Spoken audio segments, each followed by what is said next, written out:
కన్నీటి రుచి ఎలా ఉంటుంది అని అడిగితే కళ్ళకు చెప్పగా, నాలుకకు ఉప్పగా, గుండెకు బరువుగా, ఎదుటి వాళ్లకు లోకువగా, నలుగురికి నవ్వుగా, మనసుకు భారంగా ఉంటుంది.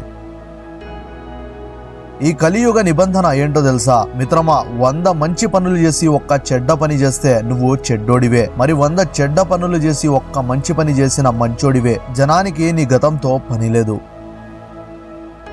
నీ దగ్గర డబ్బు ఉంటే నువ్వు 10 మందిలో ఒకడివే అని చూపిస్తుంది. మరి నీ దగ్గర డబ్బు లేదనుకో, పనికి మాలిన వాళ్లలో ఒకడివే అని నిందిస్తుంది. ఎవరైతే వారి మనసును క్షణాల్లో మార్చేసుకుంటారో అలాంటి వారితో కలిసి జీవితాంతం బ్రతకాలంటే చాలా కష్టం. మనిషి ఎల్లప్పుడూ బాధగా ఉండటానికి ముఖ్య కారణం ఏంటో తెలుసా? ఎక్కువగా ఆలోచించడం.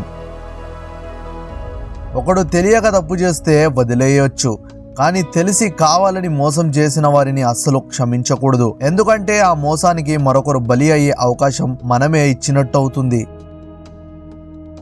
మనం ఎంత పరిగెత్తినా ఇక్కడ ఆగాల్సిందే, ఎన్ని చేసినా ఇక్కడ ఆగాల్సిందే, మనవి ఎన్నో అనుకున్నా ఇక్కడ ఆగాల్సిందే. గమ్యం ఏదైనా ఉండని చివరి మజిలి మట్టిని చేరాల్సిందే అని మర్చిపోకు. మిత్రమా, డబ్బు ఒక చోలు, ఒకరితో స్థిరంగా ఉండదు, అది మారుతూనే ఉంటుంది. అలాగే డబ్బుని చూసి పుట్టే ప్రేమ, ఏర్పడే బంధాలు, కలిగే పరిచయాలు ఒకరితో ఆగవు, మారుతూనే ఉంటాయి. మన వల్ల ఒకరు ఇబ్బంది పడుతున్నారని మనకు తెలిసాక మనకు ఎంత కష్టం వచ్చినా వాళ్లకు దూరంగా ఉండటమే చాలా మంచిది. మన క్యారెక్టర్ గురించి ఒకరు వేలెత్తి చూపిస్తున్నారంటే వారికి నచ్చినట్టు మనం ఉండట్లేదు అని అర్థం. అంతేకాని మన క్యారెక్టర్ బ్యాడ్ అని కాదు. వేలెత్తి చూపే వాళ్ళందరూ నీతివంతులు కాదు. ఈ లోకంలో సామాన్యుడు ఎప్పుడూ కాలం కాలి కింద నలుగుతూనే ఉంటాడు.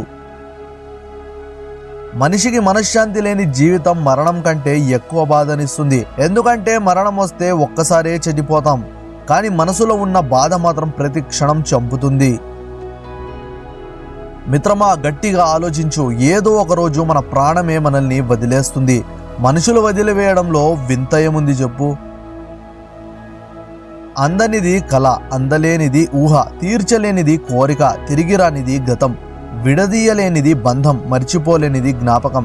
ఏది శాశ్వతం కానిదే జీవితం. ఒకరి మనసులో మనం స్థానం సంపాదించుకోవాలంటే మంచివాడిగా నటించాల్సిన అవసరం లేదు. నీకు నచ్చినట్టు నువ్వు అనుకున్నట్లు నీతిగా బ్రతికితే చాలు. ఆకలితో ఉన్నప్పుడు దొరకని అన్నం, అలిసిపోయినప్పుడు దొరకని నీడ, దుఃఖంలో రాని బంధాలు, కష్టంలో రాని స్నేహాలు, చనిపోయిన తర్వాత చూపించే ప్రేమ అన్నీ వ్యర్థమే.